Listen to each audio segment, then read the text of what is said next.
नमस्कार। पुस्तक चर्चा में आज की पुस्तक है बाल वाटिका। बाल वाटिका लघु कविता संग्रह है जिसके लघु कविताकार हैं अनिल शर्मा वत्स। अनिल शर्मा वत्स जी भिवानी के रहने वाले हैं, जिनकी 7 पुस्तकें प्रकाशित हो चुकी हैं। जैसा कि पुस्तक के नाम से अंदाजा लगाते होंगे सभी पाठक कि पुस्तक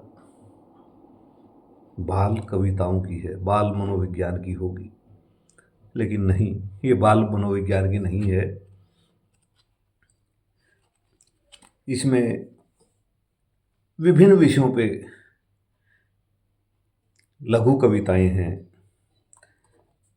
प्रकाशित किया है इसे आनंद कला मंच प्रकाशन भिवानी ने। मूल्य है 200 रुपये। 120 पृष्ठ हैं। 120 पृष्ठों में 101 लघु कविताएं समाहित हैं। ये लघु कविताएं एक दर्पण का कार्य करती हैं। लघु कविताकार जिस ढंग से समाज को देखता है उसी ढंग के समाज की अभिव्यक्ति है इन लघु कविताओं में। इन 102 लघु कविताओं में से कुछ एक लघु कविताओं का यहाँ जिक्र करेंगे। इस लघु कविता संग्रह को लेखक ने लघु कविता के पुरोधा हरियाणा साहित्य अकादमी पंचकुला से सम्मानित सिरसा हरियाणा के वरिष्ठ साहित्यकार आदरणीय प्रोफेसर रूपदेव गुण जी को सादर समर्पित किया है। प्रकाशकीय में श्रीमती सुनीता आनंद ने लिखा है, बाल वाटिका लघु कविता संग्रह का प्रकाशन आनंद कला मंच भिवानी की 10 दिन 10 लघु कविता संग्रह योजना के तहत हुआ है। आनंद कला मंच प्रकाशन भिवानी से प्रकाशित इनकी 5वीं कृति है।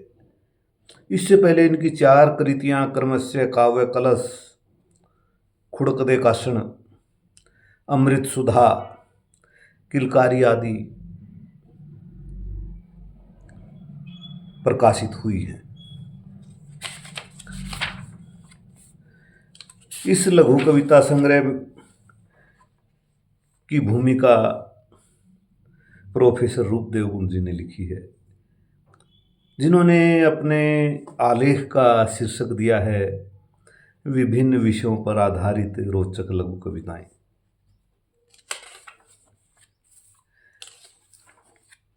अपनी बात में भी इन्होंने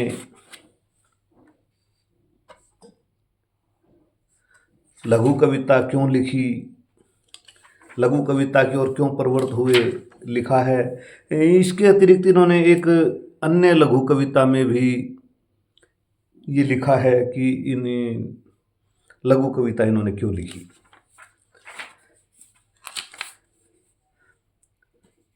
कुछ एक लघु कविताएं आपके साथ में साझी करूंगा। जैसे प्रथम लघु कविता है इस संग्रह की कलम दवात। कलम दवात से अपने प्राथमिक पाठशाला की विद्यार्थी जीवन की याद जरूर आई होगी।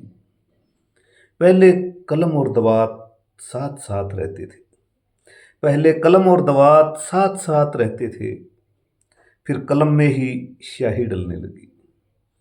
पहले कलम और दवात साथ साथ रहते थे, फिर कलम में ही स्याही डलने लगी और कलम अकेली ही रह गई। आज तो कलमकार भी बिना कलम के हो गए हैं। आजकल कलमकार वास्तव में बगैर स्याही के हो गए हैं। सब एंड्रॉयड फ़ोन पे, लैपटॉप पे, टैब पे, कंप्यूटर पे टाइपिंग करके कविताएँ लिखते हैं। आज के दौर का इस लघु कविता के माध्यम से लेखक ने बड़ा सुंदर सटीक वर्णन किया है। प्रथम लघु कविता इस संग्रह की बहुत महत्वपूर्ण है, बहुत आकर्षित करने वाली पाठक को। और प्रत्येक पुस्तक की पहली रचना वास्तव में ऐसी होनी चाहिए कि जिसे पढ़ते ही पाठक उस पुस्तक के प्रति आकर्षित हो जाए। अगली कविता है इनकी कंपटीशन। आज दुनिया अंतहीन प्रतिस्पर्धा की अंधी दौड़ में दौड़ रही है। तो कंपटीशन लिखा है इन्होंने। कंपटीशन में देखते हैं इन्होंने क्या वर्णन किया है। दोनों जूतों में आगे बढ़ने का कंपटीशन हो गया। दोनों जूतों में आगे बढ़ने का कंपटीशन हो गया। कभी पहला आगे तो कभी दूसरा आगे, कभी पहला आगे तो कभी दूसरा आगे। इसी कंपटीशन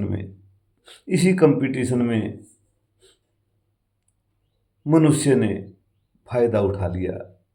इसी कंपटीशन का मनुष्य ने फायदा उठा लिया और वह अपनी मंजिल पर पहुंच गया। वास्तव में ऐसा बहुत बार होता है, किसी के कंपटीशन में कोई तीसरा लाभ उठा ले जाता है।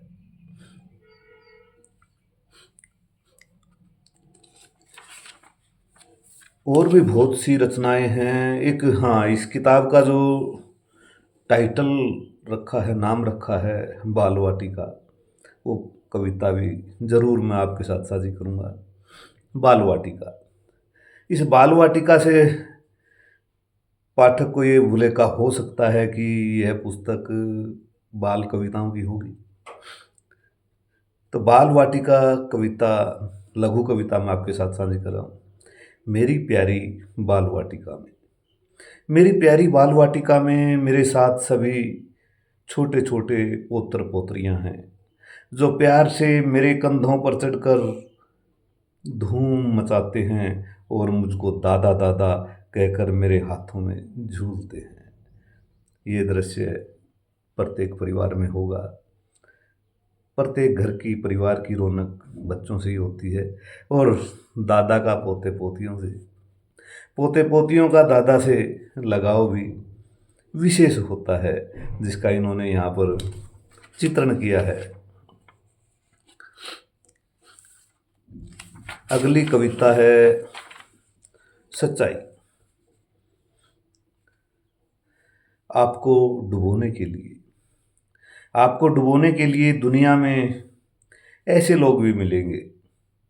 आपको डुबोने के लिए दुनिया में ऐसे लोग भी मिलेंगे जिनको तैरना, जिनको कि तैरना सिखाने के लिए आपने अतिरिक्त प्रयास किया होगा।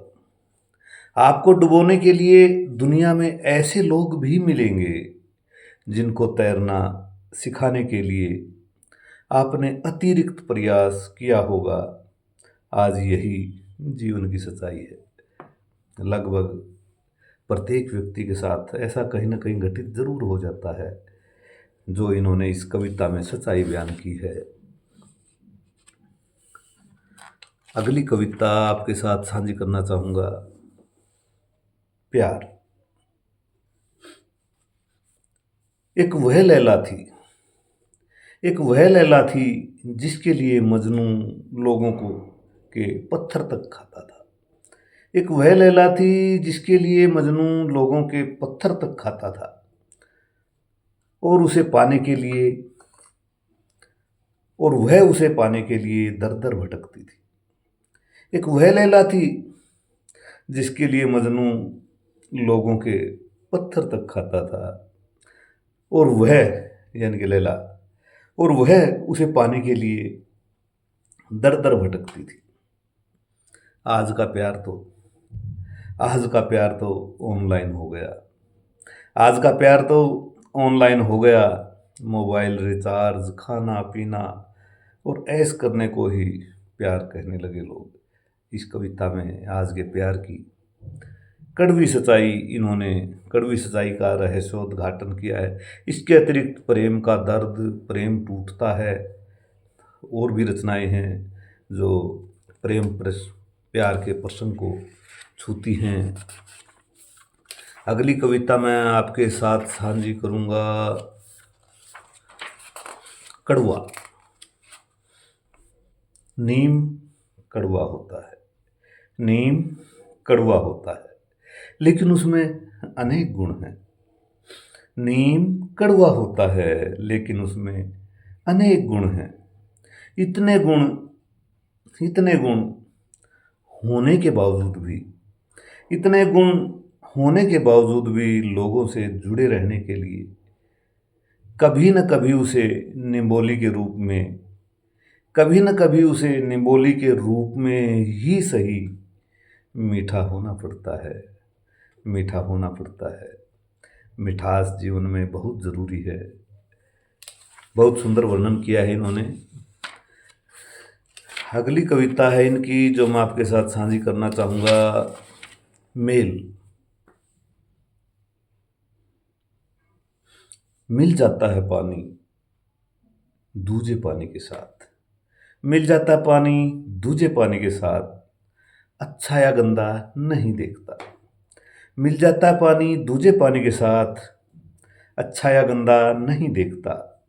या तो उसके जैसा बन जाता है, या उसे ही अपने जैसा बना लेता है। मिल जाता है पानी दूजे पानी के साथ, अच्छा या गंदा नहीं देखता। या तो उसके जैसा बन जाता है, या उसके जैसा बन जाता है, या उसे ही अपने जैसा बना लेता है। अगर गंदा पानी कम हुआ साफ में डाल देंगे तो गंदे पानी को भी साफ पानी अपने जैसा बना लेगा। अगर साफ गंदा पानी ज़्यादा है और उसमें थोड़ा सा साफ पानी डाल देंगे तो वह साफ पानी भी गंदे जैसा हो जाएगा। लेकिन मनुष्य साथ साथ रहते हुए भी आपस में मिलजुल कर नहीं रहता। लघु कविताकार ने इस कविता के माध्यम से मानव को आईना दिखाने का प्रयास किया है कि मानव जिस तरह जल में मेल है, इस तरह मानव में मेल नहीं है। मानव जातियों में, धर्मों में, संप्रदाय में, क्षेत्रवाद में, भाषावाद में, लिंग आधारित भेदभाव में पड़ा हुआ है। मेल जोल की बहुत कमी है। इसी भावना का इस कविता में वर्णन किया है। अगली कविता है जो मैं आपके साथ साझी करना चाहूँगा, 38 नंबर कविता, परिवर्तन। परिवर्तन नाम से इनकी दो रचनाएं हैं। एक 38 नंबर पे, 54 नंबर पेज पर, और एक 63 नंबर कविता है, परिवर्तन।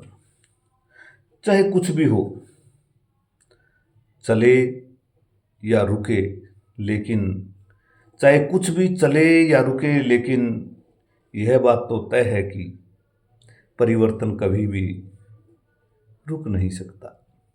चाहे कुछ भी चले या रुके, लेकिन यह बात तो तय है कि परिवर्तन कभी भी रुक नहीं सकता। यह वह बहाव है, यह वह बहाव है जो हमेशा होता आया है और हमेशा ही होता भी रहेगा, चाहे यह सृष्टि रहे या न रहे। परिवर्तन शाश्वत है। परिवर्तन होते रहे हैं, परिवर्तन हो रहे हैं, परिवर्तन होते रहेंगे। परिवर्तन होना आवश्यक भी है, अति आवश्यक है।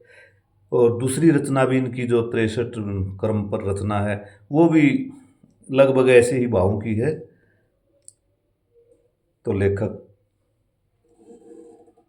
परिवर्तन का समर्थक है, परिवर्तन का समर्थन कर रहा है। इसके बाद अगली रचना मैं आपके साथ साझी करना चाहूँगा,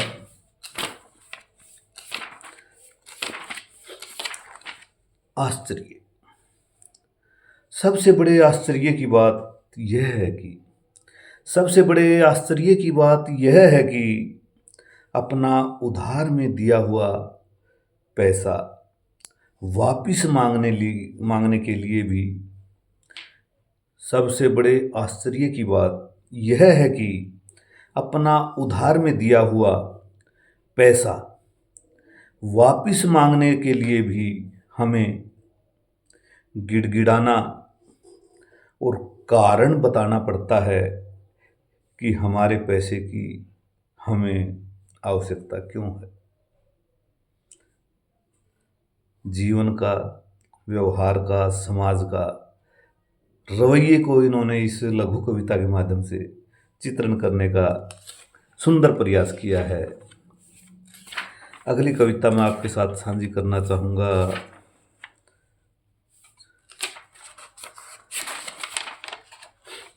बीमारी। जो व्यक्ति दूसरों की बुराई आपके समक्ष करता है, जो व्यक्ति दूसरों की बुराई आपके समक्ष करता है, यह भी निश्चित है कि वह व्यक्ति अवश्य ही आपकी बुराई भी दूसरों के सामने करता होगा। जो व्यक्ति दूसरों की बुराई आपके समक्ष करता है, यह भी निश्चित है कि वह व्यक्ति अवश्य ही आपकी बुराई भी दूसरों के सामने करता होगा, क्योंकि यह एक लाइलाज बीमारी है। क्योंकि यह एक लाइलाज बीमारी है, इसका कोई उपचार नहीं हो सकता। ये उस व्यक्ति की प्रवृत्ति है, बुराई करना। उसने बुराई करने से मतलब है आपके समक्ष दूसरे ही करेगा, दूसरे के समक्ष आपकी करेगा। उसके बाद हम अगली कविता में आपको ले चलते हैं 84 नंबर कविता पर। 84 नंबर कविता है हमारा अपना। इस दुनिया में मेरा अपना कहने के लिए हमारे पास कुछ भी नहीं है।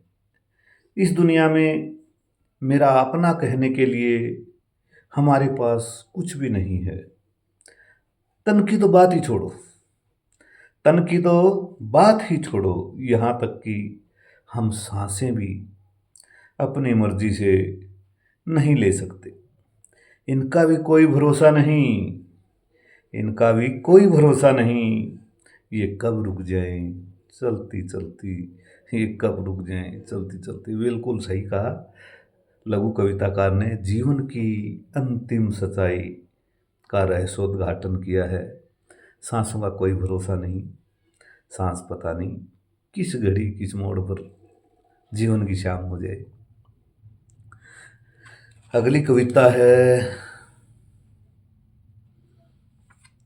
हमारा। माना कि तुम मेरी तरह नहीं हो सकी और मैं तुम्हारा नहीं हो सका, तो फिर ये क्या कारण है कि तुम मेरी चर्चा करती रहती हो और मैं अक्सर तुम्हारे बारे में भी सोचता हूँ। ये भी प्रेम प्यार की कविता है, लघु कविता है। अगली कविता एकता में बल। किसी वृक्ष पर पक्षियों का झुंड बैठा हो, किसी वृक्ष पर पक्षियों का झुंड बैठा हो और आप एक पत्थर मार दें। किसी वृक्ष पर पक्षियों का झुंड बैठा हो और आप एक पत्थर मार दें, तो वहां पर एक भी पक्षी बैठा नहीं रहेगा। लेकिन कभी किसी मधुमक्खी के छाते पर, लेकिन कभी किसी मधुमक्खी के छाते पर पत्थर मारकर देखिए।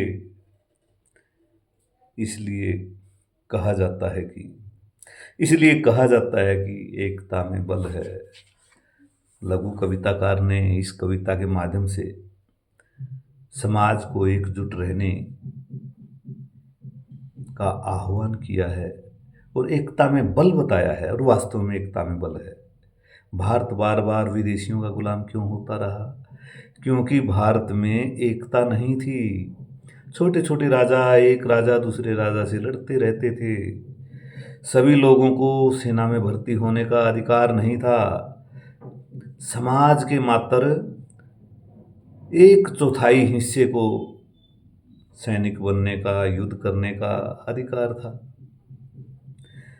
समाज जाति धर्म में बटा हुआ था, वर्णाश्रम में बटा हुआ था, जिस कारण हमारी एकता छीन हुई और देश बार बार गुलाम हुआ। तो इस एकता में बल कविता के माध्यम से समाज को संगठित करने का आह्वान किया है लेखक ने।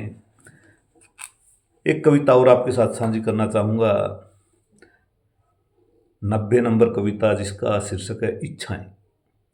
हमारी इच्छाएं भी हमारे दिमाग के साथ समय के अनुसार बदलती रहती हैं। कभी अच्छा बस्ता या जूता हमारे ख्वाब होते हैं, कभी अच्छा बस्ता या जूता हमारे ख्वाब होते हैं, कभी गाड़ी बंगला और फिर अंत में स्वस्थ शरीर ही हमारी प्राथमिकता हो जाता है। बिल्कुल अनिल शर्मा वत्स ने सही वर्णन किया इन लघु कविताओं में कि इंसान की ज़रूरतें, इच्छाएं वक्त के अनुसार, हालात के अनुसार, परिस्थितियों के अनुसार बदलती रहती हैं। इनके अतिरिक्त बहुत सी अन्य भी लघु कविताएं हैं। बंटवारा, संयुक्त परिवार, बंटवारा, बच्चे, औलाद, बोझिल रिश्ते, संस्कार, खाने का प्रबंध, अधिकार, ससुराल, नौकरानी, ये रिश्ते हैं जो, ये लघु कविताएं हैं इन शीर्षकों से। इनके माध्यम से समाज के टूटते ताने बाने, टूटते संयुक्त परिवार, परिवारों में बिखराव का इन्होंने वास्तविक चित्रण किया है, यथार्थ चित्रण किया है।